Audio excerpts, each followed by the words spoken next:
Professeur Didier Raoult, que pensez-vous des dernières décisions prises sur l'hydroxychloroquine et la difficulté que vous éprouvez maintenant à traiter les patients avec de l'hydroxychloroquine?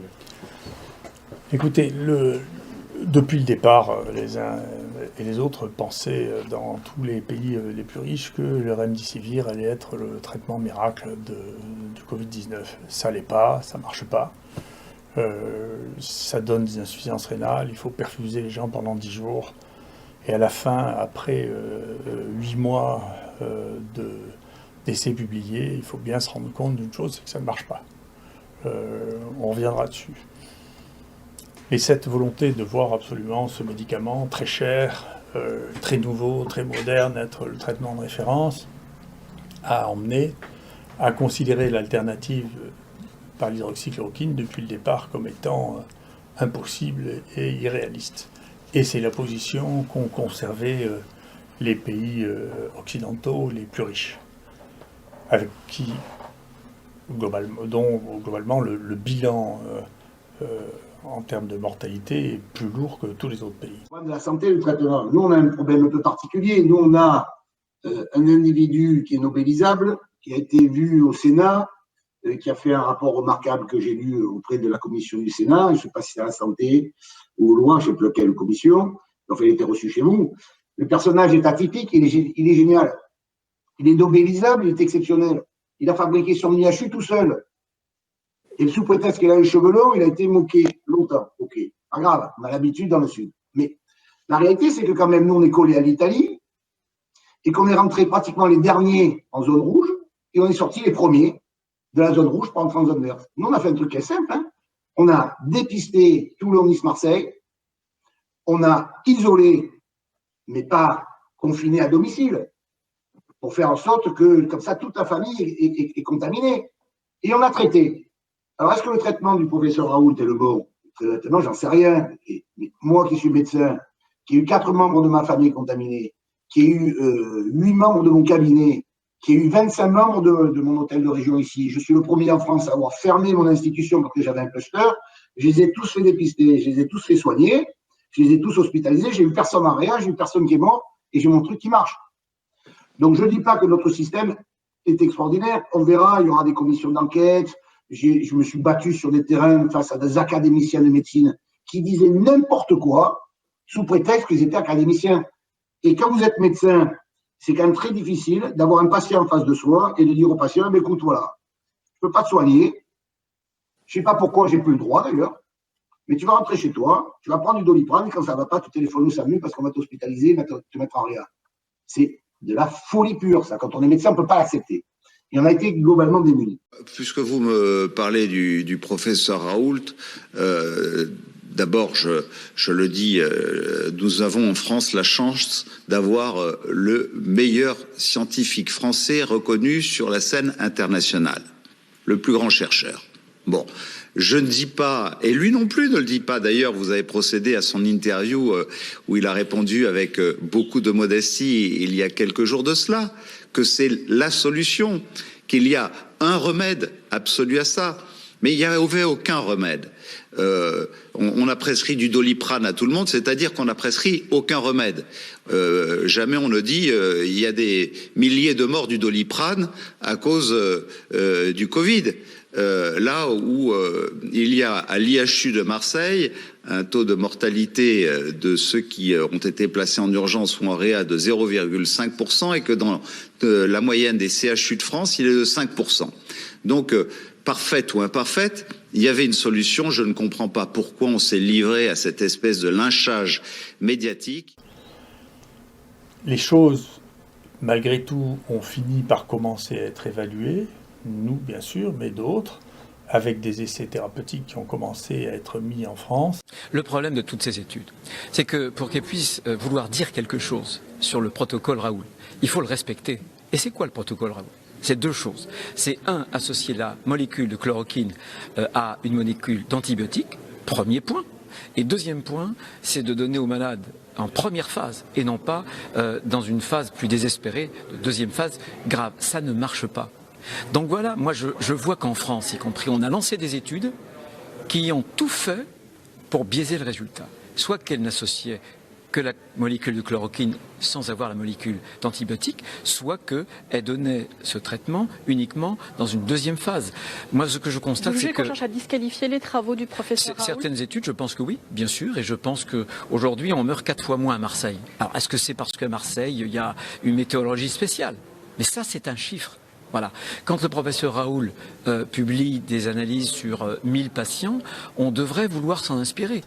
Et puis est arrivé une espèce de scandale scientifique énorme qu'on a appelé Lancetgate, qui a prétendu, avec des inconnus qui manipulaient des données dont personne ne connaissait la source et qui manifestement étaient fausses, ont prétendu qu'il allait y avoir une mortalité de 10% donnant de l'hydroxychloroquine dans le Covid-19. Personne n'a pris le temps de réfléchir. Nous, notre ministère a immédiatement interdit l'hydroxychloroquine. L'OMS a dit on arrête tous les essais thérapeutiques avec de l'hydroxychloroquine. Et cet élément majeur a interrompu les 2 essais qui étaient faits en France, l'essai Recovery et l'essai d'Angers. Les 2, d'ailleurs, l'essai d'Angers, ça a été clarifié dans leur préprint à cause de cette interdiction, sur lequel ils ne sont pas revenus, en dépit du fait que le Lancet a rétracté ce papier qui était faux. Et donc depuis, les gens qui se sont arrêtés et qui se sont trompés n'ont pas voulu revenir sur le fait que ça n'était pas vrai, que l'hydroxychloroquine était toxique. Donc la deuxième question qui se pose, et donc c'est une vraie question en soi, la deuxième question qui se pose, c'est très bien, ça n'est pas toxique, donc pourquoi la situation en 2020 est-elle tellement différente de 2019 où l'hydroxychloroquine pouvait être demandée dans les pharmacies sans ordonnance? Donc qu'est-ce qui s'est passé entre les deux? Donc on ne comprend pas très bien la raison, d'autant que on peut se poser des questions sur, d'accord, mais est-ce que c'est efficace? Est-ce qu'il n'y a que M. Raoult qui dit que c'est efficace? Donc c'est pas vrai, hein. Donc tous les documents dont je vous parle là seront en ligne, que vous pourrez consulter tranquillement. Nous, la dernière, la plus longue de toutes les méta-analyses qui a été faite, il y a un site blog par ailleurs qui fait les méta-analyses et qui trouve les mêmes résultats que nous, montre que l'effet général de la méta-analyse sur la mort, sur le portage viral et sur l'amélioration en général est toujours en faveur de l'hydroxychloroquine quand on compare à l'absence d'hydroxychloroquine. Et puis, encore une fois, je vous rappelle que la plus grosse étude qui, à ma connaissance, a été publiée à Paris, une étude observationnelle qui est ici, montre que le seul effet que eux trouvent significatif après harmonisation des résultats, dont je redirai un mot, c'est que l'hydroxychloroquine n'a pas d'effet délétère et diminue le temps d'hospitalisation quand on prend de l'hydroxychloroquine. Donc il n'y a pas d'effet toxique, et si les gens prennent de l'hydroxychloroquine quand ils sont hospitalisés, ils restent moins longtemps, et c'est une étude parisienne que sur plus de 5000 personnes. Patrick Pelloux, vous êtes favorable, je crois, à l'utilisation large de la chloroquine. Les dernières études de ces derniers jours ne permettent toujours pas de prouver son efficacité de manière irréfutable. Vous évoluez, vous, dans votre cheminement intellectuel sur ce médicament? Alors, exactement. Vous venez de le dire, il y a les études, pour l'instant, on n'arrive pas à savoir. Il faut laisser du temps. Je pense que cette chance-là, il fallait pas la laisser passer pour notamment les personnes âgées qu'on confine dans les EHPAD, pour donner une chance. Honnêtement, je vais vous dire un truc. Tous mes confrères médecins qui ont été touchés par le Covid-19 ont tous pris de la chloroquine. Donc il y a une espèce d'hypocrisie à dire que on va attendre des études pour savoir ce qu'on fait. Ma foi, je pense qu'il faut vraiment se donner toutes les chances pour les malades. Et en même temps, il faut absolument progresser sur ces études et croire en la science. Et si vous regardez les tableaux, là que j'ai surlignés, vous le trouverez sur le truc, vous verrez que, eh bien, en dépit du fait que les méthodes, les patients à qui on a donné le traitement par hydroxychloroquine, azithromycine, étaient beaucoup plus malades que les autres. C'est-à-dire qu'ils passaient en réanimation immédiatement ou en moins d'un jour avant que le médicament ait le temps de marcher. Eh bien, l'hydroxychloroquine et l'azithromycine sur la mortalité en données brutes, malgré ce phénomène, donner une mortalité significativement inférieure à l'absence de traitement. Mais regardons l'ensemble des pays européens, très proches de chez nous, simplement la Belgique, qui va réautoriser à partir de la semaine prochaine le traitement par azithromycine, hydroxychloroquine. Ce n'est pas un traitement magique. J'ai le respect de toutes les personnes qui ont perdu la vie. J'ai le respect de tous ceux qui ont pu être soignés avec ce traitement. Donc arrêtons de continuer à dire qu'il n'y a pas de traitement. Ensuite, il y a toujours une manière de retraiter les prélèvements pour arriver à dire finalement on n'arrive plus à garder cet élément.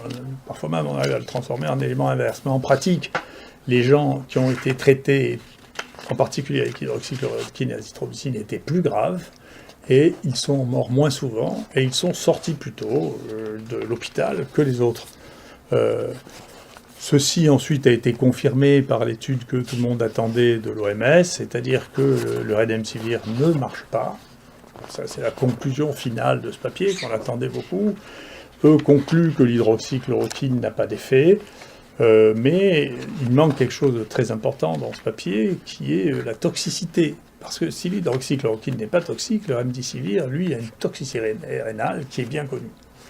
Et donc, nous essayons de rester dans cette prescription sans arrêt dans le cadre de la loi, c'est-à-dire que quand on est hors AMM, eh bien, chacun prend la responsabilité du traitement en son âme et conscience, mais nous avons essayé, après en avoir discuté avec les uns et les autres, et avec le conseil de Dominique Maranaki, qui était l'ancien directeur de la NSM, de demander un RTU, pour lequel on nous a répondu après quelques semaines ou quelques mois qu'on refusait la RTU parce qu'on ne savait pas.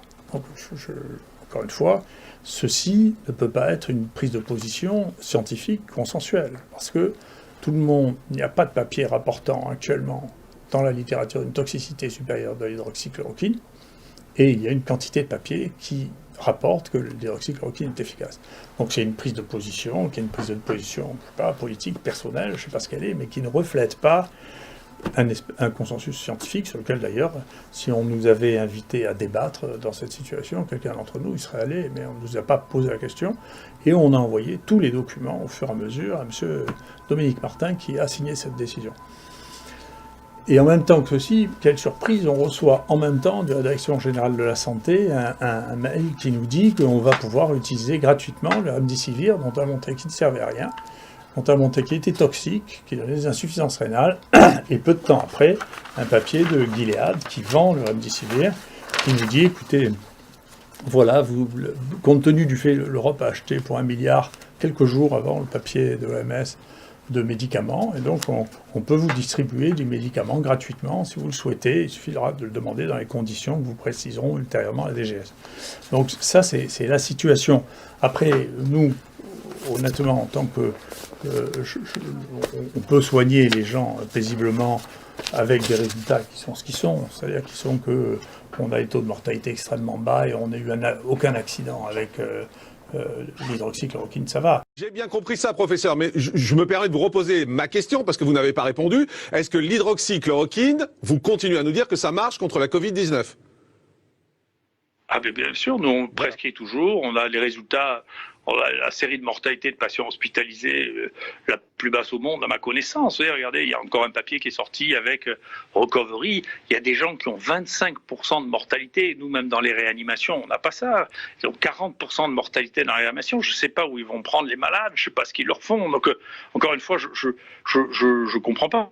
Nous on continue à traiter les gens sont guéris, encore une fois on a un taux de mortalité extrêmement bas, donc je ne comprends pas de quoi vous me parlez. Et d'ailleurs, vous savez bien que si vous êtes malade, vous voulez que je vous dise quelque chose, monsieur Morandini, j'ai une très grosse expérience. Si vous êtes malade, la semaine prochaine, vous allez m'appeler. Je pense. Ben voilà. C'est la réponse à votre question. Moi, je pense, effectivement, je suis honnête. Parce que c'est ce qui se passe tout le temps. Voilà. Je peux vous le dire, c'est comme ça que ça se passe.